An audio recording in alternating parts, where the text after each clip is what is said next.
자, 안녕하세요.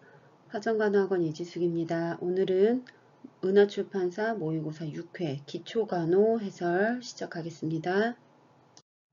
자, 1번에 의식이 명료하지 않은 제 응급실에 실려온 환자가 구토를 하고 있대요. 자, 우리 구토 시에 가장 중요한 게 있었죠. 우리 구토물이 기도 내로 흡인되는 것을 방지하기 위해서 고개를 옆으로 돌려준다는 거. 그 다음에 이제 심한 구토 시에는 수분 전해질 불균형 같은 것들도 있을 수가 있어요. 그래서 여기 보기에서 지금 답은 4번 기도가 막히지 않도록 옆으로 눕힌다가 답이 되겠네요. 자, 2번 조산아가 보육계에서 오랫동안 고농도의 산소를 과잉 공급받았대요. 이럴 경우 실명이 나타날 수 있는 질환은 답은 5번 수정체 후부섬유 증식증인데요. 자, 먼저 미숙아들의 기준을 좀 볼게요. 우리 만사가 같은 경우에는 재택기간이 40주 정도 됐을 때죠. 근데 미숙아들은 재택기간이 37주 미만에 태어난 아이들을 가지고 미숙아라고 불러요. 자, 근데 이렇게 미숙아들은 여러 가지 질환을 가지고 태어날 수가 있는데 가장 큰 문제는 초자양막증이라고 해서 우리 2번의 초자양막증을 먼저 좀 볼까요?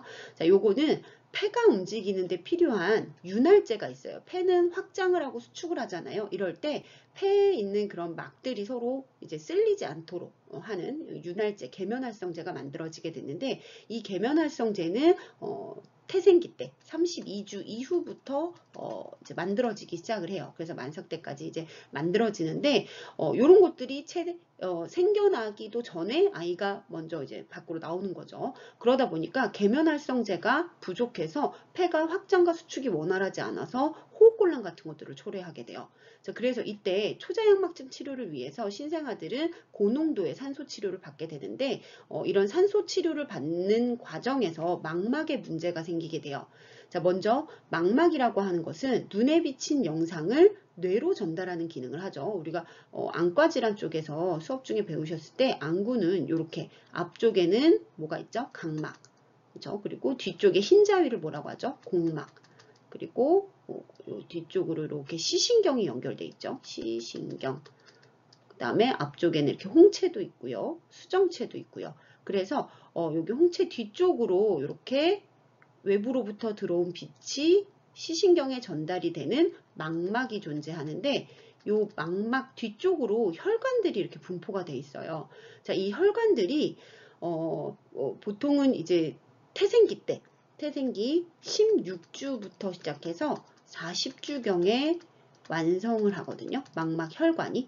자, 여기 망막에 혈액을 공급하는 혈관이. 근데 요런 기능들이 망막 혈관이 채 완성되지 않은 상태에서 태어나자마자 이제 초자양막증 치료를 위해서 산소를 계속해서 공급하다 보면 고농도 산소가 계속 주입되다 보면 이런 호흡 시에 정상 혈관이 성숙하지 않은 채로 산소를 받아들이기 때문에 정상적인 성장이 이루어지지가 않아요. 그래서 혈관들이 막 수축을 하거든요. 산소가 외부에서 들어오니까 더는 기능을 할 필요가 없어서 수축을 하게 되고 결국 나중에 산소 치료가 다 끝나고 보육기에서 나와서 자발호흡이 시작이 됐을 때 이게 이제 외부에서 들어오던 인큐베이터 안에서 외부에서 고농도 산소가 들어오다가 그 산소가 뚝 끊겼어요. 그러다 보면 이 혈관 입장에서는 들어오던 산소가 끊겼죠. 그러니까 혈관이 미성숙하게 막 확장을 시작해요.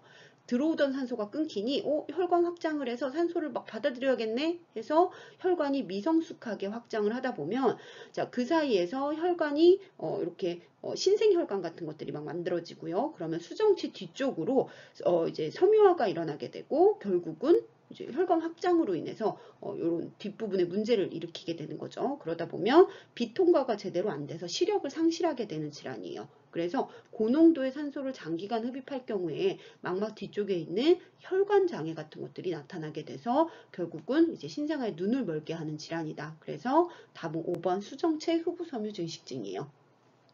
자, 3번 우리 오로에 대한 내용인데요. 분만 3주에 나타나는 정상 오로에 대한 내용이 있어요.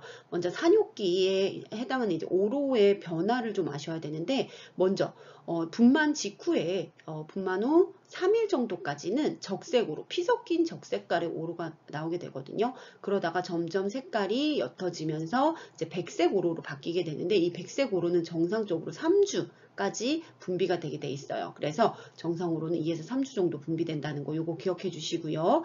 그 다음에 10일 이상 지속되는 붉은색 오로나 이게 계속되는 출혈이 있다는 것은 이제 자궁이 퇴축하는 것이 안 된다는 거죠. 그래서 적색 오로가 나오거나 아니면 6주 이상 지속되는 오로 시에는 이제 자궁 내 어떤 문제가 있다라고 보는 거죠. 그래서 정상 오로에 대한 내용으로 옳은 것은 여기에서 오로는 생리혈과 같은 알칼리성의 혈액의 냄새가 좀 나요. 그리고 2번에 분만 후 며칠, 3일 정도까지 적색 오로가 나오는 거고요. 오로란 생리 마지막 날, 생리와는 관련 없이 분만과 관련돼서 나오는 자궁 퇴축되는 과정에서 이제 태반 부착 부위에서 나오는 분비물이죠. 그 다음에 4번에 분만 후 7일에서 3주까지 갈색 오로가 나온다. 아니에요. 3주 정도 되면 백색 오로로 마무리가 되어져야 돼요. 그 다음에 5번에 평상시 생리의 양과는 크게 관련이 없어요. 그래서 답은 1번. 자, 4번 우리 동상시 제공해야 할 간호했어요. 먼저 동상은 주로 몸의 중심부보다는 이런 말단면 쪽, 그래서 사지 말단면인 발가락이라든지 손가락 이런 쪽에 많이 발생을 하거든요. 이럴 때 하지 손상 시에는 발가락에 만약에 동상이 있다. 그러면 걷지 못하게 해야 돼요. 이게 이제 걷는 과정에서 압력이나 자극 같은 것들이 주어지고 동상 시에는 순환 상태가 원활하지 않기 때문에 이게 이제 손상이 더 심해질 수가 있거든요. 그래서 걷지 못하게 하고 만약에 궤양이 발생했다면 파상풍 접종을 받아라. 그 다음에 조이는 압력을 주거나 순환에 방해가 되는 이런 것들은 풀어주게 되고요. 젖은 옷은 제거해야죠. 그리고 침해된 부위는 상승시키고 마사지나 압력하지 않는다는 거. 그래서 이게 이제 동상을 입은 부위는 연부 조직이 약해져 있거든요. 이런 약한 연부 조직에 이렇게 자극이라든지 압력 이런 것들은 주지 않도록 돼 있어요. 그 다음에 체온으로 따뜻하게 해주는데 예를 들어 직접적인 열을 가한다든지 이러게 되면 마찬가지로 이제 약한 조직에 오히려 손상을 더 입힐 수도 있어요. 그 다음에 예방법은 우리 추운 환경에서 이제 충분한 영양 손가락, 발가락을 자주 움직여서 순환을 활발하게 해주고요. 찬 곳에서 말초혈관을 수축시키는 이런 술, 담배 같은 것들은 피하라는 거. 자, 그러면 1번에 젖은 옷은 마를 때까지 그대로 두시면 안 되고요. 다리는 상승시켜야죠. 그리고 가벼운 담요 같은 것들을 덮어준다. 요게 답이네요. 4번에 마사지를 계속해준다. 마사지, 압력 이런 것들 피하라 그랬죠. 궤양 시 파상풍 접종 맞을 수 있어요. 그래서 답은 3번. 5번에 유아 발달 과정의 원리 했어요. 자, 아동 발달의 특성, 운동 발달의 특성을 살펴보면 자, 신체의 각 부분은 각기 다른 속도로 성장을 하는데 자, 머리에서 발끝 방향, 큰 근육에서 작은 근육, 몸의 중심에서 말초 방향, 전체 활동에서 부분 활동, 일반적인 것에서 특수한 면으로 발전을 한다는 거. 자, 요거 기억해 주시고요. 그래서 1번에 일반적 운동에서 특수 운동으로 발달을 하죠. 요게 이렇게 바뀌었네요. 그리고 2번에 말초에서 중심이 아니라 중심에서 말초 방향으로 바뀌죠. 우리가 보통 어깨를 먼저 이렇게 이용해서 뒤집기를 하고 그 다음에 나중에 미세하게 이렇게 잡는 손가락, 발가락 뭐 이런 것들 통제하는 그런 운동을 하게 되죠. 그 다음에 전체적인 면에서 부분적인 면으로 발달한다. 그쵸? 그 다음에 4번에 팔 전체보다 손가락 근육이 먼저 발달한다. 아니죠. 요것들이 바뀌었죠. 큰 근육에서 작은 근육으로 움직임이 이어진다는 거. 그래서 답은 3번. 자, 6번에 임신 중독증은 거의 매회 나오는 문제예요. 그래서 임신 중독증에서 임신성 고혈압이라고 하는 것은 임신 중에 새로이 고혈압이 발생한 거. 자, 자간 전증은 고혈압뿐만 아니라 단백뇨, 부종을 동반한 거. 자, 자간증은 거기에다가 발작까지 동반된 거. 발작이나 경련 같은 것들을 동반하는 것을 자간증이라고 한다. 자, 그래서 이런 임신 중독증은 산모 사망의 주요 원인이 되기 때문에 임신 중독증의 3대 증상을 미리 파악해서 조기 검사해서 조기 발견해서 조기 산정 관리를 해야죠. 그래서 3대 증상은 우리 고혈압, 단백뇨, 부종, 임신 중독증 검사는 고혈압 검사를 위해서 혈압 측정하고 단백뇨 검사를 위해서 소변 검사하고 부종의 지표인 체중을 측정해라. 그래서 이 3대 증상과 검사 꼭 기억해 주시고요. 그래서 답은 1번이 되겠네요. 전신 부종과 단백뇨 거기에다가 이제 고혈압까지 하면 그래서 여기에서 당뇨는 폐렴, 뭐 혈전성 정맥염 뭐 이런 거 체중 감소 이런 거 해당이 안 되죠. 그래서 답은 1번. 7번에 출생 시 3.5kg이었던 신생아가 일주일 이내에 10% 정도의 체중 감소를 보였대요. 왜냐하면 이거는 우리가 생리적 체중 감소라고 하거든요. 자, 생리적 체중 감소는 출생 후 3, 4일경쯤에 시작해서 수일 동안 전체 이제 태어났을 때 체중에 비해서 5에서 10% 정도가 감소하는 현상을 말해요. 이건 왜 그러냐면 병리적인 게 아니라 우리가 생리적이라고 하는 것은 정상적이라는 거거든요. 질환이 아니라는 거예요. 생리적으로 모체로부터 호르몬 공급이 태어나면서 끊기잖아요. 태반을 통해서 전달받았던 이런 영양분이나 호르몬 공급 같은 것들이 뚝 끊기면서 이제 아이들이 자기가 스스로 포유를 통해서 구강을 통해서 섭취를 해야 되는데 그런 것들이 원활하지 않다 보니까 이제 아무래도 이제 엄마 뱃속에 있을 때보다는 조금 감소하다 보니까 체중이 감소할 수밖에 없고요. 그 다음에 수분 공급도 그만큼 얘가 이제 빠는 그런 것들이 충분하지 못하다 보니 이제 수분 공급도 억제되고 그 다음에 이제 대소변 같은 것들도 배출하잖아요. 태어나면. 그래서 이런 것들에 의해서 생리적 체중 감소가 일어난다. 그래서 답은 3번. 자, 8번에 대퇴골절 입은 환자 응급처치했어요. 우리 먼저 골절 환자 응급처치에서 가장 중요한 건 골절된 부위를 움직이기 전에, 그러니까 이동하기 전에 부목으로 고정해 주는 게 우선이죠. 왜냐하면 이제 골절된 파편이 주변의 신경이나 혈관 같은 것들을 찌르거나 해서 손상시키는 것을 방지하고 복합골절로 되지 않게 하기 위한 그 목적이죠. 그 다음에 만약에 부목으로 고정을 하려고 했는데 출혈이 있어요. 막 찢어진 부위가 있다든지 그래서 골절 부위에 출혈이 있다면 먼저 지혈을 시켜주는 것도 우선이 되겠죠. 그 다음에 손상된 사지를 거상시키고 부종 감소를 위해서 냉찜질 같은 것들, 거상과 냉찜질 한다는 거. 그리고 골절편이 돌출됐대요. 피부 밖으로 도출됐을 때는 멸균된 생리식염수로 세척하고 멸균 드레싱도 해줘라. 자, 그래서 답은 2번. 출혈을 확인하고 움직이기 전에 부목을 데워준다.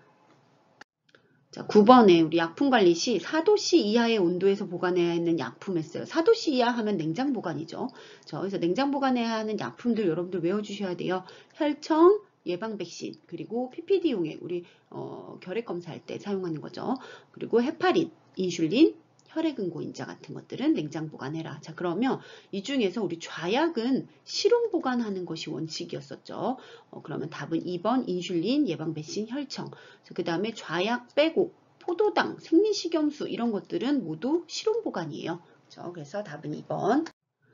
자, 10번에 우리 질염에 대한 문제인데요. 여성 노인한테 질염이 쉽게 이완되는 원인, 노인성 그 질염의 원인을 물어보고 있어요. 자, 질염을 일으키는 세균의 종류라든지 뭐 이런 것들에 따라서 우리가 모닐리아성 질염, 위축성 질염, 그리고 나중에 기생충 질환 쪽으로 가면 이제 트리코모나스라고 하는 게 있거든요. 트리코모나스 질염 뭐 이런 것들이 있는데, 자, 먼저 모닐리아성 질염은 임신 시에 그 질 쪽의 분비물이 증가하면서 발생하는 그런 칸디다성 질염을 뜻하거든요. 주로 임신과 관련돼서 많이 발생을 하게 되고요. 그 다음에 위축성 질염은 노인성 질염이라고도 부르는데, 왜냐? 폐경 상태가 되면 우리 에스트로겐이 끊기잖아요. 에스트로겐의 부족으로 인해서 질점막이 위축이 되고 위축이 되면서 이제 분비물, 원래 정상적으로 나와야 되는 이제 그런 분비물 같은 것들이 나오지 않으면서 감염에 취약해지게 되는 거죠. 그리고 이제 트리코모나스 질염이라고 하는 것은 이제 공중보건의 저기 기생충 질환 쪽에서 많이 나오거든요. 기생충 감염으로 이제 성매개로 하는.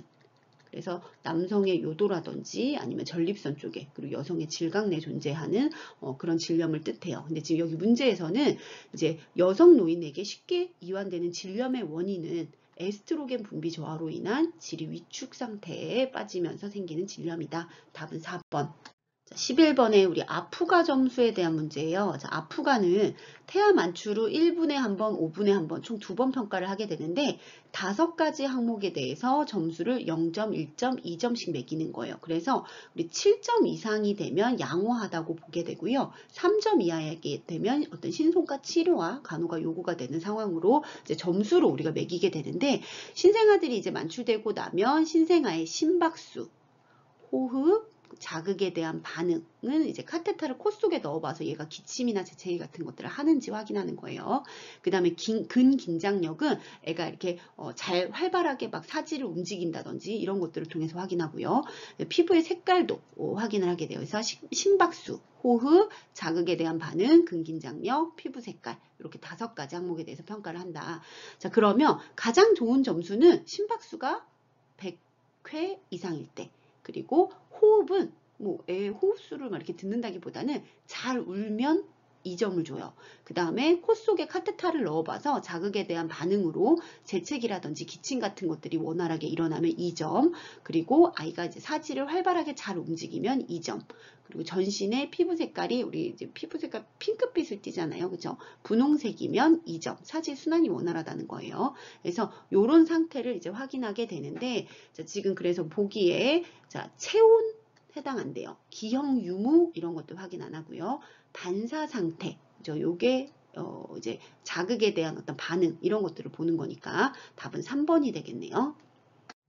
자, 12번. 우리 노화에 따른 안과적 눈의 변화했어요. 자, 먼저 수정체가 혼탁해지고 탄력이 감소한대요. 우리 안구를 살펴보면 아까 전에도 이제 제가 잠깐 그려드렸지만 앞쪽에 우리 검은 자위를 만드는 걸 뭐라고 하죠?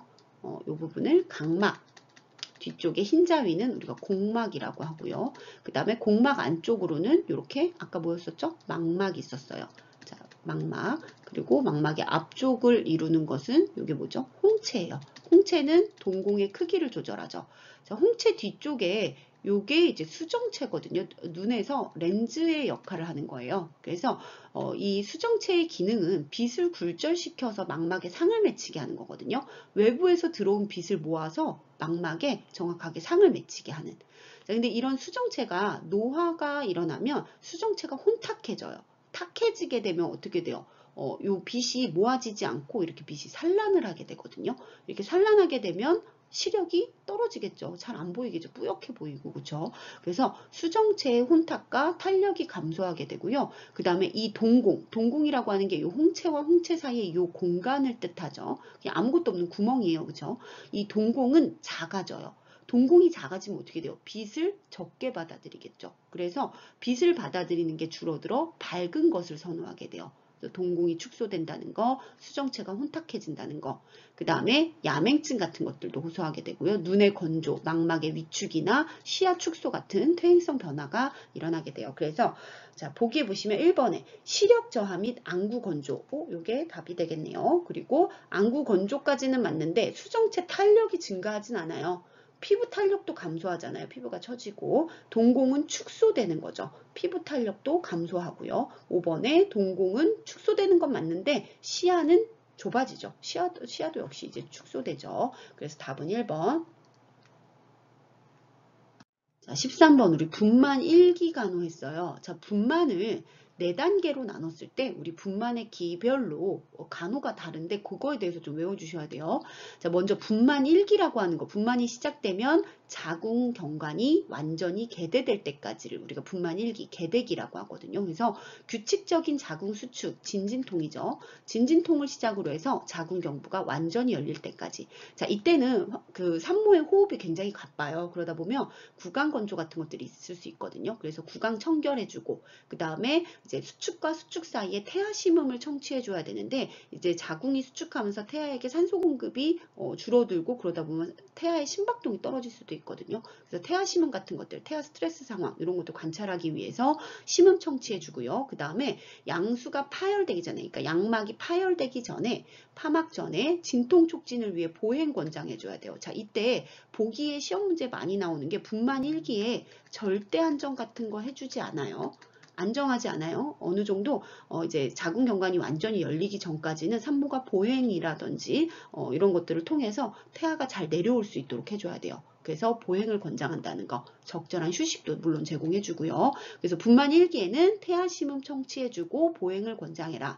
자, 그 다음에 분만 2기가 됐어요. 이제 태아가 만출되는 시기죠. 그래서 태아 몸체가 밖으로 나오는 시기로 파수 양상을 관찰하고 양수가 파열되는지 이런 거 잘 관찰하고 감염 예방해주고 그 다음에 적절한 복압 제공해줘야 돼요. 이때 복압은 분만 1기 때 하는 게 아니라 2기 때 하는 거예요. 산모가 배에 힘주는 거예요. 이거는 태아가 몸체 밖으로 태아 몸체가 밖으로 나올 때 동시에 같이 제공을 해줘야 되는 거죠. 일기 때 아무 때나 막 힘을 주는 게 아니에요. 그죠? 회음부 열상 같은 것들이 일어날 수도 있어요.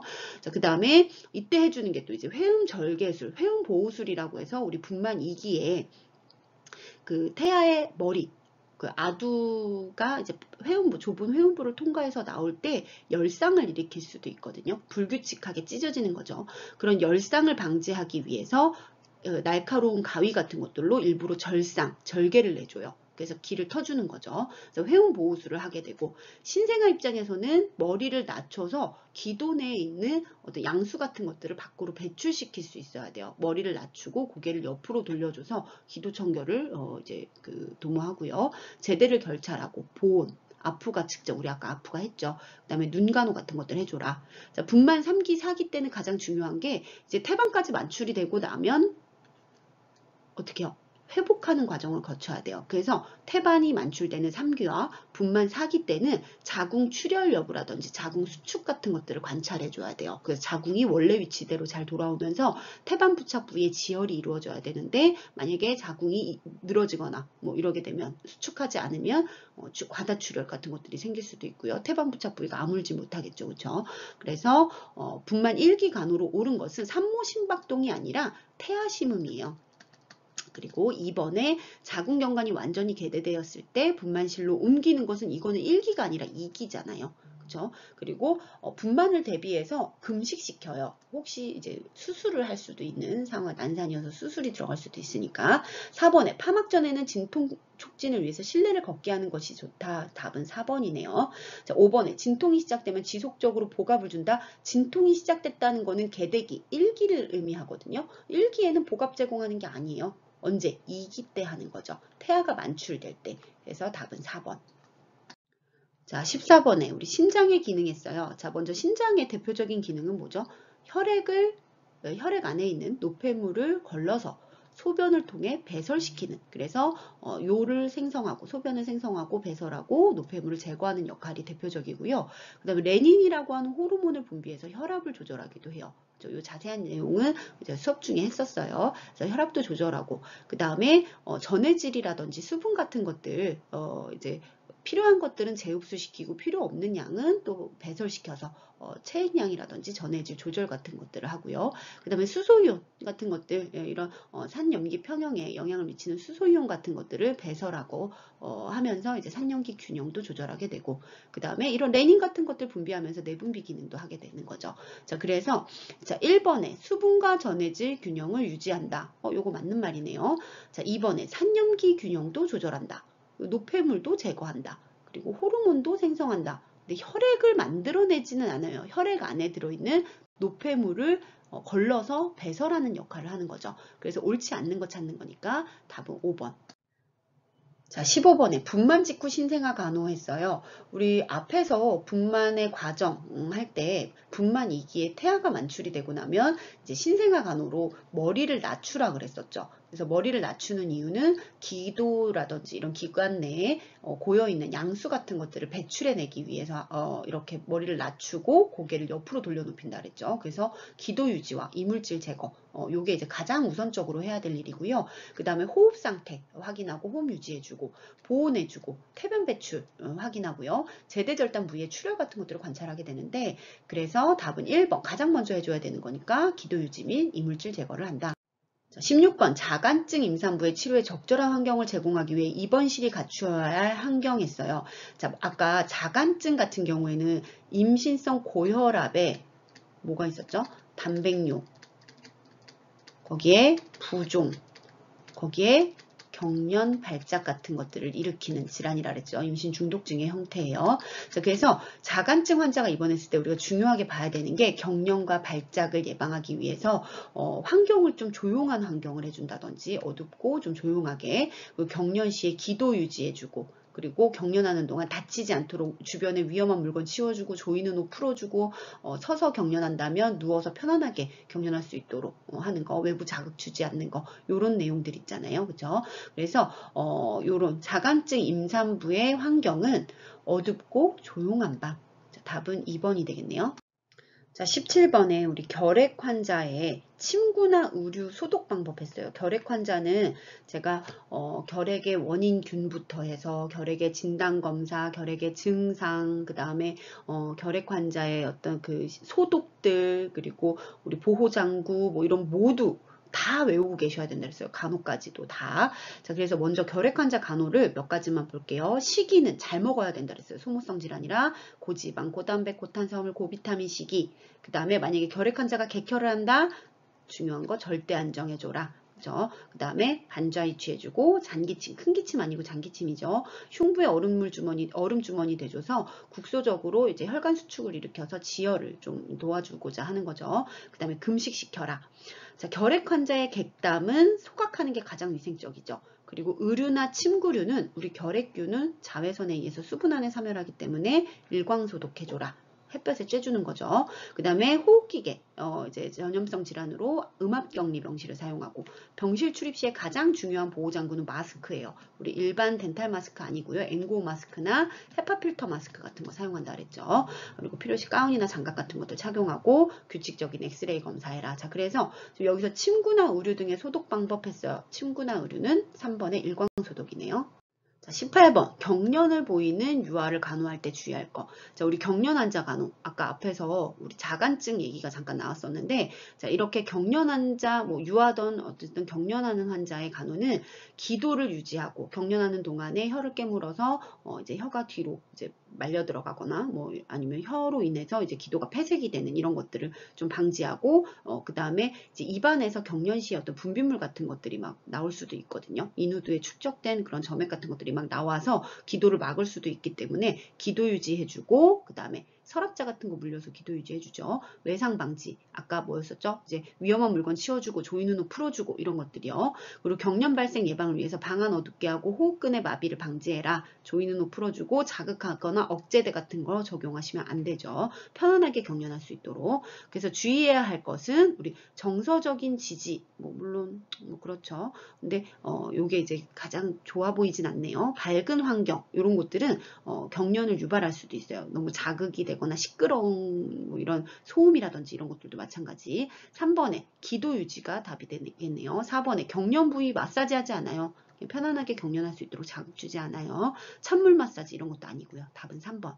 자, 19번 신생아 목욕 시 유의할 사항 했어요. 자, 신생아 목욕은 신생아들은 체중이 2.5kg이 넘으면 언제든지 통목욕이 가능하고요. 조산아 같은 경우에는 이제 통목욕하지 않고 오일 목욕이라든지 스폰지 목욕 같은 것들 하게 되죠. 그래서 통에 담가서 하는 그런 목욕 말고요. 가제수건 같은 거 이렇게 적셔서 닦여주는 거 있잖아요. 자, 그 다음에 매일 같은 시간에 하고 수유 전에 한다는 거. 애가 개원할 수도 있으니까 생후 하루에서 이틀까지는 태지 제거하지 않아도 돼요. 왜냐? 태지가 피부 보호 기능과 살균 기능이 있다고 보기 때문에 그냥 냅두면 저절로 제거가 돼요. 전체 소요 시간은 5분 이내로 5분에서 10분 정도로 그 다음에 순서는 얼굴, 머리, 몸 순서로 닦고 특히 얼굴 중에서도 눈을 먼저 닦아야죠. 눈의 내안각, 그쵸? 안쪽에서 바깥쪽으로. 그래서 얼굴에서 머리, 몸 순서로 닦아라. 통목욕 시 몸을 담글 때는 발부터 천천히 담근다는 거. 자, 1번에 그래서 태지는 제거하지 않고요. 목욕물 온도는 팔꿈치를 담가서 따뜻한 정도면 괜찮아요. 답은 2번. 그리고 목욕 전에 수유, 목욕 후에 해야죠. 목욕 순서는 머리에서 다리 방향이고요. 그리고 36도 이내면 사람 체온보다 낮아요. 그렇죠? 이건 따뜻한 물이 아니죠. 그래서 답은 2번. 자, 20번 우리 자연분만으로 출생한 신생아 임균성 안염 예방으로 옳은 것은 했어요. 우리 임질 산모에게서 질 내에 있는 임질균이 산도를 통과해서 빠져나오는 신생아의 눈을 침범해서 발생하는 게 이제 임균성 안염이죠. 법정 감염병 4급에 해당이 돼요. 자, 임질의 전파 경로는 이게 이제 성접촉이나 이렇게 신생아들이 질식분만하는 과정에서 나오는 산도 감염일 수 있고요.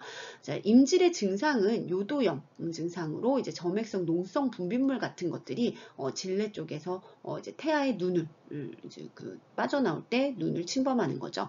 자, 그 다음에 치료는 이제 페니실린 치료 같은 것들을 하게 되는데 중요한 게 이제 질식분만 시 신생아 안염을 일으킬 수 있으니까 태어나자마자 아이에게 1% 질산은이라든지 에리스로마이신 같은 것들을 눈에다가 점안을 하게 돼요. 그래서 답은 2번 1% 질산은. 자, 21번 우리 복부촉진법으로 진찰하려고 한대요. 자, 복부 검사 전에 하는 간호는 일단 환경 따뜻하게 해주고 방광이 가득 차 있으면 복부 촉진을 할 때 방광을 자꾸 자극을 해서 환자도 일단 불편하고 검진에도 방해가 돼요. 그래서 방광을 비운다는 거. 환자한테 화장실 갔다 오라고 하는 거죠. 그 다음에 배회와이가 뭐였죠? 이렇게 무릎을 세우고 눕는 거죠. 이렇게 무릎을 세우고 누우면 복부 긴장감을 감소시켜서 검사에 훨씬 용이한 자세가 돼요. 그래서 배회와이 취한다는 거. 자, 그러면 5번에 인부를 똑바로 눕히고 무릎을 약간 구부리게 한다. 자, 이게 답이 되겠네요. 답은 5번. 22번 간호조무사의 직업적 태도 및 업무로 옳은 것은 했어요. 복장 다양하게 하는 게 아니라 통일을 하거나 이렇게 단정하게 하죠. 드레싱을 실시하는 것은 간호조무사의 업무는 아니에요. 시간 엄수, 그렇죠? 이런 것도 직업적 태도에 해당이 되겠네요. 그래서 답은 3번. 자, 23번에 우리 산후통에 대한 내용이에요. 산후통이라고 하는 것은 산후, 산욕기 때 발생하는 통증, 배가 아픈 건데 우리 훗배알이라고도 부르거든요. 그래서 산후에 한 일주일 정도는 아랫배가 뻐근하게 아픈 이런 증상들이 생겨요. 이게 왜 그러냐면 자궁이 이제 원래 위치대로 돌아오려고 수축하면서 불필요한 어떤 그 자궁강내 물질 같은 것들을 내보내기 위해서 원위치로 수축하는 과정에서 통증이 발생하게 되는데 문제가 아니라 이거는 정상적인 거예요. 산후통은 정상적으로 일어나는 일인데 자, 초산부보다 경산부가 더 심하대요. 아기를 한 번 낳은 사람보다 여러 번 낳은 사람들이 자궁이 여러 번 늘어났다 줄어들었다 했잖아요. 그래서 이게 자궁이 퇴축하는 과정에서 조금 더 힘들어요. 그래서 산후통이 더 심하고요. 그 다음에 모유 수유하는 엄마가 수유 안 하는 엄마보다 더 통증이 심하대요. 모유 수유 좋은 거 아닌가? 저 모유 수유 굉장히 좋아요. 태아에게도 좋고 산모의 회복에도 도움이 되는데 자, 산후통이 심한 이유는 자, 수유를 하게 되면 우리가 아기가 유두를 빠는 과정에서 옥시토신이라고 하는 이게 뭐죠? 자궁 수축 호르몬이에요. 그렇죠? 자궁 수축 호르몬이 분비가 돼서 결국은 수유부들은 자궁 수축이 더 빨라요. 그래서 그 뭐죠? 산욕기가 훨씬 단축이 될 수 있거든요. 그러니까 회복이 더 빠르다는 얘기예요. 모유수유를 하면.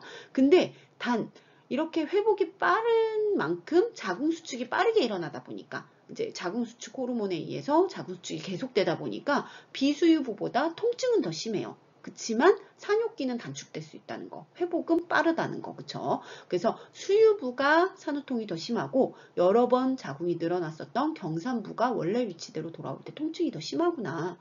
그 다음에 수룡이는 자궁 후굴, 자궁은 원래 이렇게 약간 앞쪽으로 질이고요. 자궁, 방광, 직장이죠. 자궁, 방광, 직장, 옆모습이에요. 그래서 여기 이제 엉덩이 쪽이 이렇게 됐다면 이렇게 배꼽 자 이렇게 됐다면 자궁은 원래 약간 앞으로 전방 정굴돼 있다고 하거든요. 그래서 이게 이제 이렇게 분만 전에 이제 이렇게 늘어나면서 이렇게 위로 이렇게 올라와 있죠. 요런 올라와 있는 자궁이 퇴축을 하면서 이렇게 원래 위치대로 전방 정굴돼야 돼줘야 되는데 이게 잘못 이제 퇴축을 하게 되면 자궁이 이렇게 뒤로 뒤집어지는 후굴 같은 것들이 생길 수 있거든요. 그래서 수흉이는 자궁 후굴을 예방하기 좋은 체위이며 우리 고양이 자세 있잖아요. 그죠? 그리고 수유는 자궁 회복을 촉진시키지만 산후통은 더 심하다는 거. 자, 그래서 자, 여기에서 1번에 4.3kg의 거대야. 자궁이 많이 늘어났으면 그만큼 퇴축할 때 많이 아프겠죠. 그래서 이거는 좀 아니고. 자, 3kg의 아기를 분만하고 인공수유한대요. 아기도 적당히 예쁘게 나왔고 인공수유하다 보니 물론 이제 회복기가 수유부보다 더 길어질 수는 있지만 산후통은 경험하지 않을 수가 있죠. 그래서 답은 2번. 양수 과다증 같은 경우 쌍태아 마찬가지로 이제 자궁이 많이 늘어나 있는 상태에서라면 퇴축할 때 산후통이 더 심하고요. 그리고 모유수유모보다는 인공수유하는 초산모가 훨씬 산후통을 경험하지 않을 가능성이 크다. 답은 2번. 자, 24번 우리 위절제 수술 후에 환자가 식후에 오심발한 심계양진 불편감을 호소한대요. 이것과 관련된 질환은 우리 급속이동 증후군이라고 하죠. 덤핑 신드롬이라고도 하고요. 이거의 원인은 예를 들어 위절제 수술을 한 환자가 위를 떼냈으니까 위암이나 뭐 이런 것들로 인해서 위를 잘라내면 식도랑 공장을 이렇게 문합을 하게 돼요. 묶어주거든요. 그래서 얘가 없어졌으니까 얘를 제거하는 거죠. 그래서 식도와 공장을 문합하고 나면 음식물을 섭취했을 때 우리가 원래 위의 기능은 위산 같은 것들에 의해서 음식물을 유미주배 형태로 이렇게 만드는 역할을 하잖아요. 이렇게 저농도의 상태로 이렇게 분해시키는 역할을 하게 되는데 그런 것들이 안 이루어지는 거죠. 그러다 보니까 고농도의 음식이 빠르게 공장으로 내려가면서 공장 입장에서는 이거를 희석시켜야 돼요. 농도가 너무 짙잖아요. 그렇죠? 그래서 이런 그 농도가 높은 이런 그 음식물을 희석하기 위해서 주변에 있는 혈액이라든지 체액 같은 것들을 막 끌어당겨요.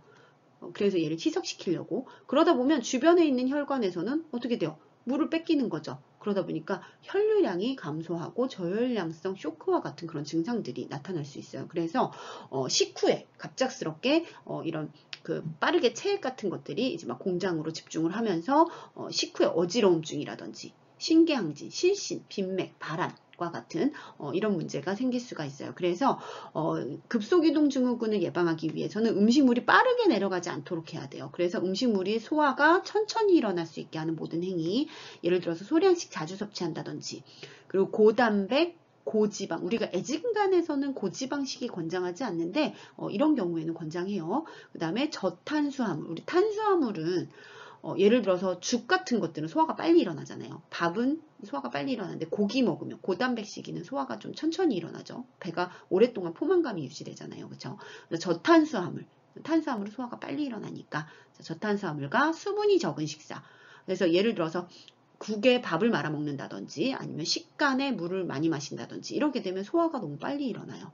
그래서 식사 시 자세는 횡화이나 치기를 취하고 식후에는 가능하면 누워 있어라. 그리고 지방 섭취 늘려라. 식전 1시간 동안, 식사 시 식후 2시간까지 수분 섭취하지 말아라. 자, 그래서 급속이동 증후군에서는 소화가 좀 천천히 일어날 수 있게 하는 행위들을 해야 되는구나. 이렇게 보시면 돼요. 답은 5번. 자, 25번 간 기능은 여러분들 좀 많은데 외워주셔야 돼요. 자, 간 기능 먼저 해독 기능 아실 거고요. 면역 기능은 뭐예요? 우리 쿠퍼세포 같은 것들에 의해서 간에 있는 쿠퍼세포가 면역 기능을 수행하고요. 그 다음에 담즙을 만들어내고, 그죠? 그리고 빌리루빈 같은 것들을 이제 그 담즙에 녹여서 그죠? 배설시키는 역할도 하게 되고요. 빌리루빈, 아이고, 빌리루빈. 자, 그 다음에 영양분의 저장해서 철분 같은 것들 저장하기도 하고 우리 대사도 하죠. 그래서 음식물의 어떤 탄단지의 대사, 예를 들어서 탄수화물이 대사되고 난 산물은 포도당이잖아요. 그래서 포도당을 쓰고 남은 포도당을 우리 글리코겐의 형태로 저장하기도 하고요. 그 다음에 단백질은 우리 아미노산으로 전환되는 과정에서 나오는 암모니아 같은 것들을 대사하기도 하고요. 그래서 간이 안 좋으면 암모니아 대사가 안 되면서 간성혼수 일어나잖아요. 그렇죠? 그 다음에 또 하나 혈장 단백질, 우리 뭐 있죠? 알부민, 글로불린, 피브리노겐과 같은 그런 혈장 단백질을 합성하는 역할도 해요. 그래서 간이 안 좋으면 그런 것들이 합성이 안 돼서 문제들이 생기고요. 그 다음에 지방 대사는 또 뭐 하죠? 우리 담즙을 통해 지방을 유화시키는 역할을 하죠. 그래서 탄단지의 대사도 이루어져요. 그 다음에 태생기 때는 조혈작용을 하고요. 그 다음에 혈장 단백질 같은 여기 혈장 단백질도 합성하고 혈액 응고인자 같은 것들, 우리 혈장 단백질, 혈액 응고인자 뭐 이런 것도 만들어내잖아요. 자, 그래서 간의 기능으로 옳은 것은 했어요. 자, 그러면 타액을 분비하는 곳은 구강 내에서 침 같은 것들이 이제 타액이잖아요. 이런 건 아니고요. 지방 대사와 해독. 답은 2번이 되겠네요. 소변을 생성하는 것은 신장에서 할 거고요. 타액 분비 아니라고 그랬죠. 그다음에 신체 활동을 통제하는 거 이거 뭐예요? 중추신경계에서 하지 않나요? 그렇죠? 그래서 답은 2번. 자, 26번 정상 유아의 행동 특성. 자, 유아는 우리 1에서 3세까지를 유아기라고 하죠.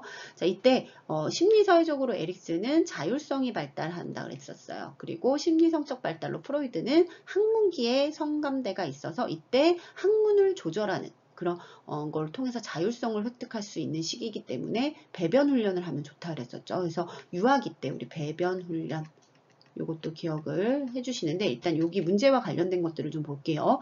이때 나타나는 어떤 심리 사회적인 변화를 보면 자기의 신체, 환경을 조절하는 능력이 증가하는 것을 중심으로 이루어지고요. 새롭게 획득한 보행 같은 것들이 기술을 사용하려고 한대요. 보행 기술 귀엽죠. 그래서 그거 걸어 다니려고 하고 막 하죠.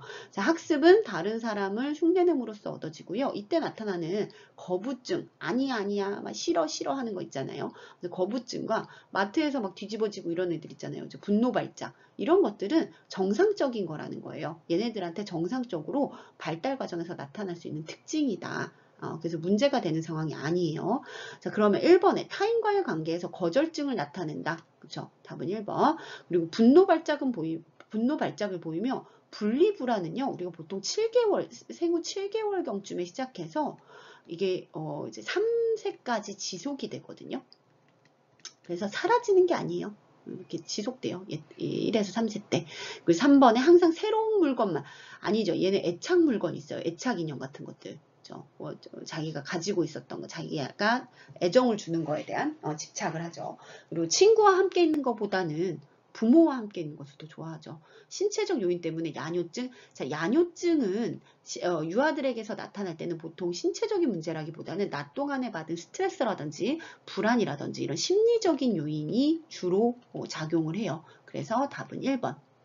자, 27번 우리 산욕기의 특징 했어요. 자, 산욕기의 특징 중에 뭐 오로라든지 산후통 같은 것들은 앞에 설명해서 다 했으니까 보기로 먼저 볼게요.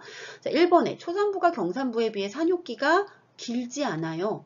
경산부가 더 길다 그랬죠. 여러 번 자궁이 늘어났었던 경산부가 자궁이 퇴축되는 과정이 더 힘들다 그랬어요. 그래서 산후통도 더 심하고요. 그래서 1번은 아니고요. 자, 2번에 분만 후 6주 정도를 이제 우리가 산욕기라고 봐요. 그래서 2번도 아니고요. 오로라고 하는 거 우리 자궁이 퇴축되는 과정에서 태반 부착 부위에서 이제 분비물 같은 것들, 혈액 같은 것들이 섞이면서 알칼리성의 혈액성 냄새 같은 것들이 난다 그랬어요. 그래서 답은 3번. 자, 4번에 수유부는 비수유부에 비해 산욕기가 어떻게 하다 그랬죠? 더 짧아요. 그죠? 산후통은 더 심하고 산욕기는 그만큼 자궁 퇴축이 활발하게 일어나니까 산욕기는 짧겠죠. 회복기가. 자, 5번에 산욕기 동안은 절대 안정하지 않아요. 어느 정도 적당한 운동 이런 것들을 하게 되고요. 그 다음에 우리 산욕기 때 또 해주는 거 옆에다 제가 써놨는데 분만 후 통목욕은 분만 4에서 6주경 이제 산욕기가 끝나고 나서부터 가능하고요. 그 다음에 산후 운동으로 우리 고양이 자세, 슬흉이 같은 것들이 자궁이 원래 위치대로 돌아오는 것을 이제 도와주게 되겠죠. 그리고 회음절개 부위의 이제 관찰과 좌욕 같은 것들을 실시하고 그 다음에 유방 우렬 같은 것들이 생길 수 있는데 요럴 때 유방 우렬이 생기지 않도록 우리 뭐 하죠? 냉찜질 후에 온찜질을 하고 수유를 시작하면 온찜질을 하면 이제 수유가 더 활발하게 이루어질 사출이 더 잘 될 수 있다 그랬었죠. 그리고 아기에게 젖을 자주 물려라. 이런 내용 있지 않나요? 젖을 자주 물려서 우렬된 지금 그 모유를 빨리 비워내줘야 돼요. 그래서 젖을 자주 물린다. 이런 내용들이 있어요. 자, 그래서 답은 3번. 자, 28번 우리 조기축구회에서 공차다가 안구에 타박상을 입었대요. 자, 이때 발생할 수 있는 문제는 전방출혈이라는 것이 있거든요. 이제 전방출혈이라고 하는 게 또 눈을 그리게 되는데, 자, 전방출혈은 자, 여기 아까 각막, 공막, 그죠? 그리고 여기 이제 홍채가 있다 그랬어요. 수정체. 자, 이 홍채나 이 뒤쪽에 또 이제 수정체를 잡고 있는 선모체도 있죠. 자, 이런 홍채나 선모체의 혈관이 터져서 혈관이 손상되게 되면 수정체와 요 각막 사이에 원래 안구방수가 있는데 요 공간으로 피가 고이는 거예요. 자, 그러게 되면 나중에 안압 같은 것들이 올라가고 시력을 잃을 수도 있거든요. 그래서 전방 출혈이 되지 않도록 타박상이 있는 경우에는 일단 눈을 절대 안정시켜줘서 이제 출혈이 심해지지 않도록 해줘야 돼요. 그래서 답은 2번. 머리를 낮추거나 이러게 되면 안압이 또 올라가잖아요. 그리고 타박상 입었다가 안구 적출해내고 이러면 너무 끔찍하죠. 그죠? 답은 2번. 자, 29번 중독의 위험이 있는 독극물을 다량 복용한 의식이 없는 환자의 경우 약물의 흡수를 억제하기 위한 응급처치했어요. 답은 위세척이죠. 자, 먼저 중독 물질에 따라서 우리가 구토를 시킬 수 있는 게 있고 없는 것들이 있어요. 자, 일단 식품에 의한 이런 중독이라든지 구토를 해도 되는 것들에는 식품에 의한 거라든지 아니면 약물, 일반적인 약물들 있죠. 수면제라든지 이런 좀 그냥 일반 약품들을 과량 복용했을 때 그럴 때는 구토를 유도하면 돼. 의식이 있다면. 그리고 위세척 해내면 되지만 자, 구토하면 안 되는 것들이 있어요. 쥐약, 독성물질, 농약 중독. 자, 이런 약물들 같은 경우에는 우리가 구토하는 과정에서 장기 손상을 한 번 더 일으킬 수도 있거든요. 그래서 구토하지 않고 위세척을 하게 되고요. 위세척도 하면 안 되는 경우가 있어요. 예를 들어서 석유 제품이라든지 강산, 강알칼리 같은 경우에는 위세척마저도 왜 금지하냐면 위세척을 위해서는 우리가 비위관을 꽂아야 되거든요. 비위관을 꽂는 과정에서 이렇게 오심이 이렇게 일어나요. 구역질할 것만 같은 그런 느낌들 있죠. 웩웩 하잖아요. 그런 과정에서 강산이나 강알칼리는 이게 올라오면서 식도를 한 번 더 태우거든요. 그리고 석유 제품 같은 것들은 그렇게 역류를 하게 되면 흡인이 만약에 이루어지면 이제 심각한 폐손상 같은 것들을 일으킬 수가 있어요. 석유화학 제품들은. 그래서 지금 여기서 독극물을 얘기한 거니까 이때는 위세척을 해줘라. 답은 3번. 자, 30번에 우리 척추의 추골과 추골 사이에 있는 것으로 충격을 완화시켜주는 역할을 하는 거, 우리 디스크라고도 부르는 뭐 있죠? 추간판이에요. 그죠? 그래서 답은 1번. 자, 31번 우리 등산하다가 절벽 아래로 떨어져서 척추 손상이 의심된대요. 자, 먼저 우리 골절은 아까 이제 이동 전에 고정이 우선이라 그랬었죠. 근데 여기에서 또 하나 특징적으로 알아주셔야 될 게 골절은 모두 다 이제 고정이 우선이지만 척추 골절 같은 경우에는 처치보다는 일단 구조 요청이 우선이에요. 고정도 고정이지만 처치보다 우선적으로 구조 요청을 해주는 게 왜냐? 척추 쇼크 같은 것들이 일어날 수 있거든요. 왜냐면 거기에는 이제 척수 신경이 지나다니잖아요. 이게 만약에 골절을 입어서 그 신경 같은 것들을 손상시키면 자율신경계 손상으로 인해서 혈압이 갑자기 떨어진다든지 쇼크 증상과 같은 것들이 자율신경계 문제로 발생할 수 있거든요. 그래서 척추 골절인 경우는 척추 쇼크를 염두에 두고 우선적으로 구조 요청이 우선이다라는 거. 그렇지만 이제 골절 환자에서는 기본적으로는 고정인 거죠. 그래서 지금 여기에서 보면 보온 이런 것들 아니고요. 일단 2번에 부목 등으로 척추를 고정 지지해 준다.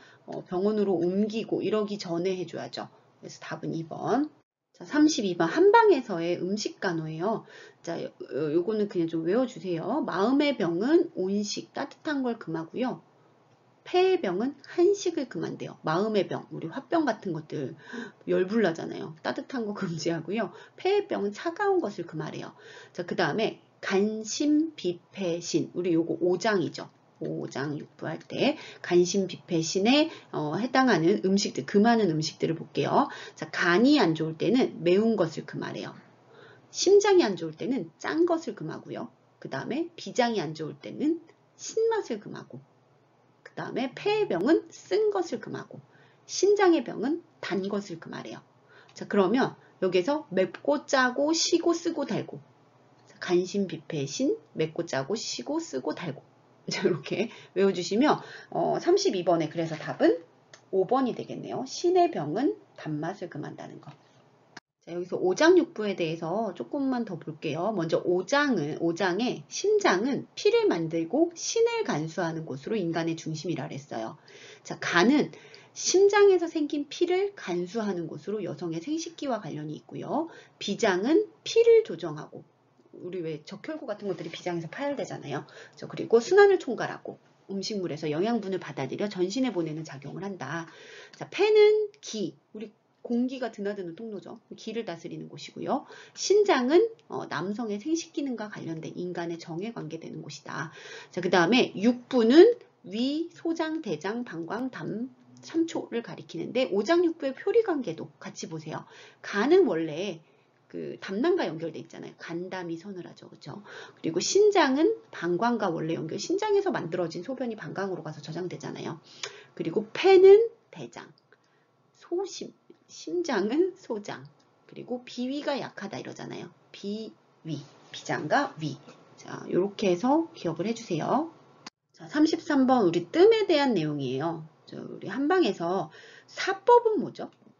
사법은 침이에요. 국법은 뜸이고요. 자, 부항, 추나, 수욕 이런 것들이 있는데, 자, 먼저 침의 효능을 볼게요. 우리 침을 놓을 때 보면 허리가 아프다고 해서 허리에다 침 놓는 경우 별로 없거든요. 물론 뭐 거기다 놓을 수도 있지만 이제 경혈점 같은 것들을 찾아서 해당하는 장기로부터 먼 쪽에 있는 경혈점을 자극해서 그 표적되는 그런 부위에 효과를 보이게 되는, 그래서 그런 것들을 가지고 예를 들어 손등이라든지 뭐 손바닥이나 이런 데다가 막 뜸 놓잖아요. 침 놓잖아요. 배가 아프면 배에다 놓는 게 아니라 손바닥, 귀 이런 데다가 침 놓죠. 그래서 이런 것들은 모두 경혈점을 자극해서 해당 장기를 자극하는 그런 반사의 역할을 하게 되고요. 그래서 그런 기능들을 외부 경혈점에서 유도하는 역할을 해요. 효과를 유도하는. 그리고 항분, 우리가 항분은 흥분보다 조금 더 긍정적인 의미거든요. 그래서 움직이지 않는 관절이라든지 신경 같은 것들을 흥분시켜서 움직일 수 있게도 해주죠. 막 우리 오십견 오고 이러면 막 침 맞고 이래서 막 갑자기 팔이 돌아가고 막 이러잖아요. 그쵸? 항분. 그 다음에 진통과 같은 그런 억제 효과도 있고요. 그 다음에 이제 구법은 뜸이에요. 마찬가지로 뜸도 사법과 마찬가지로 경혈점에다 놓거든요. 그래서 반사와 유도의 기능이 있고요. 그 다음에 우리 뜨거운 걸 국소적으로 적용하면 그쪽으로 혈액이 몰려요. 혈액의 양이 증가하는 중혈작용이 있고요. 그러다 보니까 뭐 식균 작용할 수 있는 혈구세포나 이런 것들이 활발히 작용을 하겠죠. 그래서 면역의 기능도 하게 된다는 거. 자, 그래서 사법과 구법 이렇게 단어로 외우시면 좀 힘든데 이렇게 좀 원리를 생각하시면 조금 더 쉬울 것 같아요. 그 다음에 부항, 우리 왜 부항 뜰 때 음압을 적용하는데 거기다 이렇게 사침 같은 것들을 해서 피를 뽑아내기도 하잖아요. 그렇죠? 그래서 피가 뽑아 나오면서 우리 왜 막 이렇게 그때 피 뽑을 때 막 끈적끈적한 피 나오면 막 독소가 나온다고 막 이렇게 얘기하지 않나요? 그렇죠? 해독의 작용. 그 다음에 혈행도 촉진할 수 있고요. 진통. 그 다음에 이런 독소 배출을 통한 혈액의 정화 같은 것들이 있을 수 있어요. 그래서 부항은 그렇게 사침을 통해서 이렇게 혈액 같은 것들, 나쁜 피를 밖으로 음압을 적용해서 빼내는 과정에서 해독의 작용이 있다라는 거. 그 다음에 추나 같은 것들을 이제 마사지 해주는 거죠.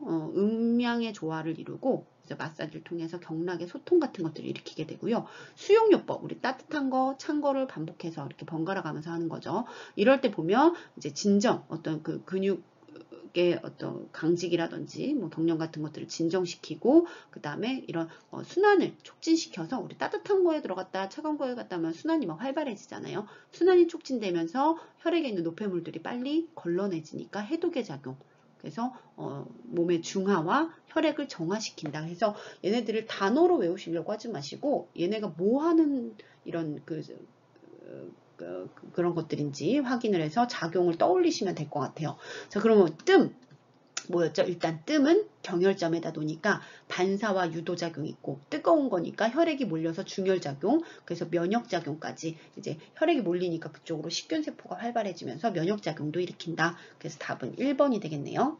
34번 우리 구강 문제를 초래할 가능성이 높은 환자들은 특수구강 간호 대상자라고 해요. 자, 특수구강 간호 대상자는 무의식 환자, 스스로 양치질을 할 수 없는, 개인 희생할 수 없는 환자들이죠. 무의식 환자, 마비 환자들.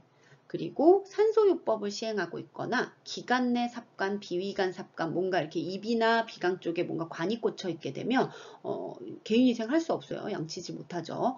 그리고 탈수 환자나 금식 환자들처럼 구강 내 점막이 건조해질 위험이 있는 환자들은 특수구강 간호 대상자예요. 자, 그러면 이 중에서 구강 문제 초래할 수 있는 가능성이 가장 높은 대상자 누굴까요? 옳지 않은 거 찾는 거네요. 자, 무의식 환자, 탈수 환자, 비위관 삽입 환자, 기관사건 환자 모두 특수구강 간호 대상자고요. 5번의 골절 환자는 뭐 양치질 할 수 있어요. 답은 5번. 자, 35번 치아의 기능. 치아는 음식물을 씹는 저작의 기능뿐만 아니라 발음에도 영향을 미쳐요. 그렇죠? 그래서 이 발음은 특히나 대화 시에 자음을 정확하게 만들거든요. 자음이라고 하는 게 이제 기역, 니은, 디귿, 리을 이런 자음이요. 자, 그 다음에 1번에 전치는 앞니는 음식물을 물어서 자르는 역할을 하고요. 어금니인 소구치나 대구치 같은 것들은 깨물어서 씹는 역할을 해요. 자, 그 다음에 연화, 소화, 흡수에 도움을 주죠. 얘가 잘게 부숴서. 자, 유치혈기에 충분한 저작은 아동의 두개 안면 발육에도 촉진에도 도움이 되고요. 발음에 있어서 혀, 입술과 함께 자음계 성음에 관여를 한다는 거. 자, 그래서 1번에 대화 시 모음 발음을 정확하게 하게 하는 게 아니라 자음 발음이고요. 입 모양을 만드는 데 중요한 건 입술이겠죠.